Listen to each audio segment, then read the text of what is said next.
3 years ago, one of my colleagues, whom I considered a friend, uncharacteristically stopped coming to work. Mr. Pedeski was in his 40s and was well respected. Health-wise, he was a runner and in impeccable shape. He had been working toward obtaining his master's degree, so I figured he most likely succeeded in taking a position elsewhere. I just thought it was odd that he didn't even tell any of his lunch buddies goodbye or anything. Some of us had known him for 10 years. His empty chair at the lunch table often evoked questions of his disappearance. Hey, did Mr. Pedeski win the lottery or something? Lucky prick doesn't have to work anymore? Does anyone know if Pedeski took another job or something? Did he die? What the hell happened to that dude? Nobody seemed to know anything. They knew what I knew. He never came back to work. I googled his name and found nothing. No social media presence, no criminal record, no newspaper articles, no obituary, nothing. I literally ran into Mr. Pedeski yesterday as I was entering and he was exiting a gas station. As we shook hands, he appeared pleased to see me, but his eyes, they were dull and teary. Quite frankly, his physical transformation altogether was beyond shocking. He was thin 3 years ago, but has since lost a considerable amount of weight, which aided in accentuating the wrinkled skin that sagged like melting wax from his face and bones. His once groomed and lively brown hair had turned light gray, long, and wet. "Hey man, what happened to you?" I inquired with a warm and cheerful smile. Now Mr. Pedeski was a great listener, a sensible man who often gave profound advice on matters, but he was never known to be an elaborate storyteller.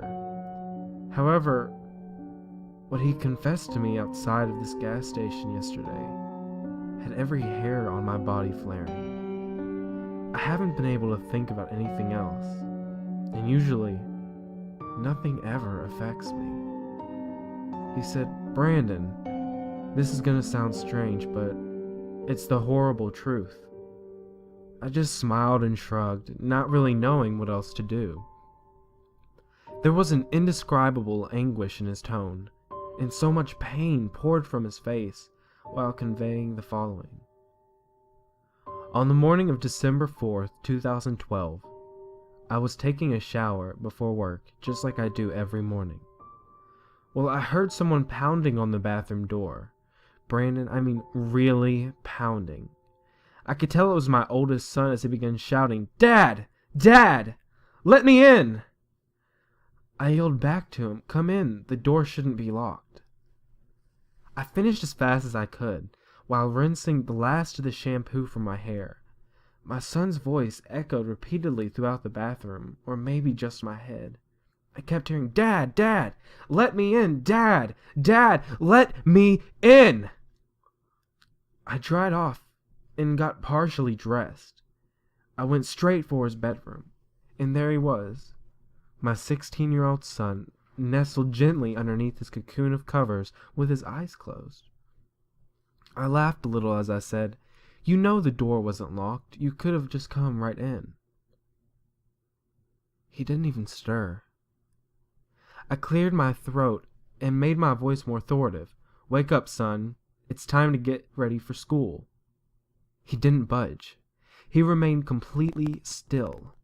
I got closer and shook his shoulder. He wasn't breathing at all, and his body was like ice. I sat and stared at my son for several minutes before calling for my wife. He died unexpectedly, and honestly, Brandon, I've had a really difficult time dealing with it ever since. Mr. Pedeski paused. He used the bottom of his shirt to sop up the streams of tears on his cheeks. I know my own son's voice, and I heard it loud and clear. I heard it not even 2 minutes before entering his bedroom. Yet the coroner said that my son had been deceased for several hours.